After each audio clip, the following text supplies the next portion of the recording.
ప్రభు అయిన యేసు క్రీస్తు నామంలో మీ అందరికీ వందనములు. హల్లెలూయా, హల్లెలూయా. దేవుడు ఈరోజు మనతో మాట్లాడుతూ ఉన్నాడు. దావీదు భక్తుడు ప్రార్థన చేస్తే దేవుడు ఆలకించాడు అంట. హల్లెలూయా. దావీదు భక్తుడు కీర్తనాకారుడు ప్రార్థన చేసినప్పుడు దేవుడు ఏం చేశాడు? ఆలోచించాడు, దానికి సమాధానం ఇచ్చాడు. ఈరోజు మన జీవితంలో దేవుడు మనం ప్రార్థన చేస్తే సమాధానం వస్తుందా లేదా, ఒకసారి ఎందుకు రాలేకపోతుంది, ఒకవేళ వస్తే దేవుడు మన పట్ల చేసే కార్యములు ఏంటో ఈరోజు మనం తెలుసుకుందాము. చూడండి, 4వ కీర్తనలో, నా నీతికి ఆధారమగు దేవా, నేను మొరపెట్టినప్పుడు నాకు ఉత్తరం ఏమో అంటూ ఉన్నాడు. హల్లెలూయా. కీర్తనాకారుడు ఏం చెప్తున్నాడు? ప్రభువా, నా నీతికి ఆధారమగు దేవా, నేను మొరపెట్టినప్పుడు నాకు ఉత్తరం ఏమో అంటూ ఉన్నాడు. హల్లెలూయా. ఈరోజు ఈయన మొరపెట్టాడు. ఆ రోజుల్లో ఆయనకి దేవుడు ఏమి ఇచ్చాడంట? అడుగుతూ ఉన్నాడు, నాకు ఉత్తరం ఇవ్వు, నాకు సమాధానం ఇవ్వు అని అంటూ ఉన్నాడు. నాకు కింద అంటాడు, నాకు ఇరుకులో విశాలతను కలుగు చేయము అంటాడు. హల్లెలూయా. అదే విధముగా నన్ను కరుణించి నా ప్రార్థనను అంగీకరించుము అని అంటూ ఉన్నాడు. హల్లెలూయా. ఈరోజు మనం జ్ఞాపకం చేసుకుంటే, మొదట ఎవరంటే ఆయన నా నీతికి. ఈరోజు నువ్వు నీతిమంతుడు కాకపోయినా దేవుడు నిన్ను ఆయన రక్తంలో కడగబడి ఆయన మరణించి తిరిగి లేస్తే గాని ఆయనలాగా నువ్వు నీతిమంతుడు కాలేకపోయావు. ఆయన నీతిమంతుడై ఉండి అందుకే అంటూ ఉన్నాడు, ప్రార్థనా పరంగా అంటూ ఉన్నాడు ఇక్కడ కీర్తనకారుడు, నా నీతికి ఆధారమగు దేవా. ఈరోజు నేను ఇంత నీతిగా బ్రతుకుతూ ఉన్నానంటే, నేను ఇంత నీతిగా పరిపాలిస్తూ ఉన్నానంటే, నేనింత నాకు ఈ స్థితిలో ఉన్నానంటే నేను నువ్వే ప్రభువా, నా ప్రార్థనకి నువ్వు ఆలకింపుము అంటూ ఉన్నాడు. హల్లెలూయా. ఈరోజు మన ప్రార్థనలకి సమాధానం రాలేదు అని అంటే కారణం ఏంటనంటే, యేసు క్రీస్తు ప్రభు వారితో నువ్వు ఏమవలేదని అంటే, ఏమవలేదు? కట్టుబడి ఉండలేదు, ఆయనతో అంటకట్టబడి ఉండలేదు. యేసు క్రీస్తు ప్రభు వారిని నువ్వేం చేయలేదు, ప్రతిష్ఠించుకోవటం లేదు. కొందరు ప్రార్థనకి సమాధానము లేటుగా వస్తుంది. హల్లెలూయా. కొందరు ప్రార్థనకి ఏమొస్తుంది? సమాధానము లేటుగా వస్తుంది. కొందరు ప్రార్థనకి వెంటనే వస్తుంది. కొందరు ప్రార్థనకి కొంత టైం పడుతుంది. అయితే కొందరు ప్రార్థనకి సమాధానమే రాదు అని అంటే వాళ్ళు ఎలాంటి పరిస్థితుల్లో ఉన్నారో మనం ఒకసారి జ్ఞాపకం చేసుకోవాలి. వాళ్ళు యేసు క్రీస్తు ప్రభు వారితో కట్టబడి ఉండలేదు. వాళ్ళు దేవునికి దూరంగా ఉన్నారు, దేవునికి దూరంగా నడుస్తూ ఉన్నారు.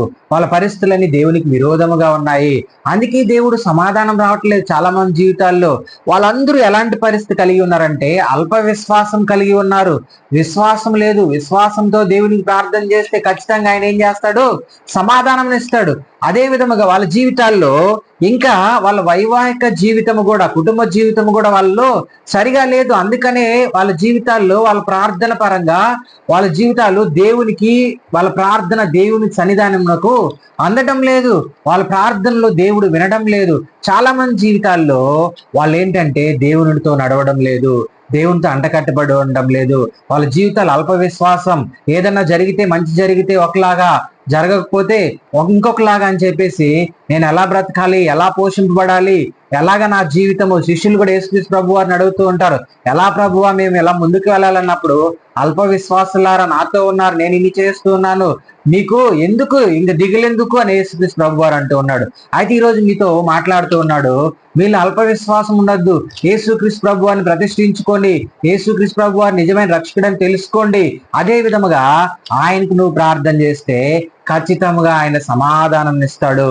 నీలో ఉన్న అల్ప విశ్వాసము, నీలో ఉన్న వైవాహిక జీవితంలో నువ్వు సరి చేసుకోవాలి. ఇంకా నీ జీవితంలో ఇంకా దాచబడిన పాపం ఉందంట. ఆ పాపమును మనం ఏం చేస్తూ ఉంటామో దాచుకుంటూ ఉంటాం. ఎవరికి తెలియకుండా చాలా జాగ్రత్తగా చేస్తూ ఉన్నాం అనుకుంటూ ఉంటాం. కానీ దేవుడు చూస్తూ ఉంటాడు. అందుకనే కొందరు ప్రార్థనలు దేవుని దగ్గరకు చేరడం లేదు.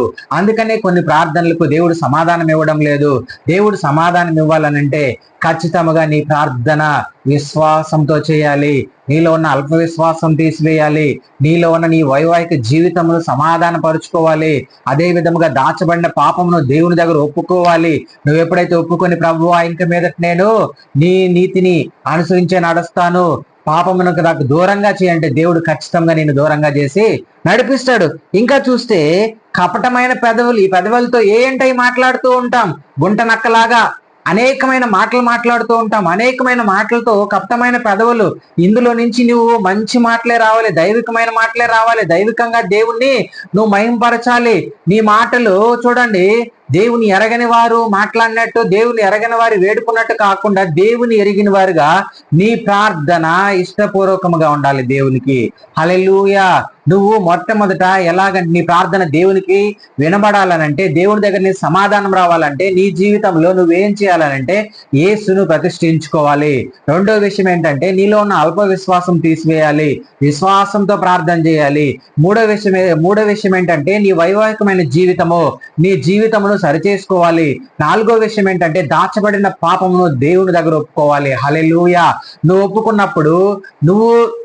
ఒప్పుకున్నప్పుడు దేవుడు ఖచ్చితంగా నీ ప్రార్థన విని నీకు సమాధానం ఇస్తాడు.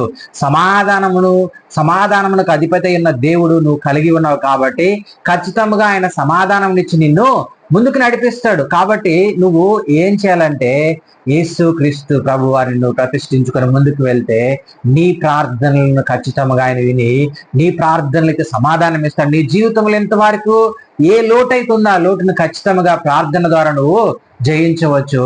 ఇటు మాటలు దేవుడు దీవించిన గాక. ఆమేన్.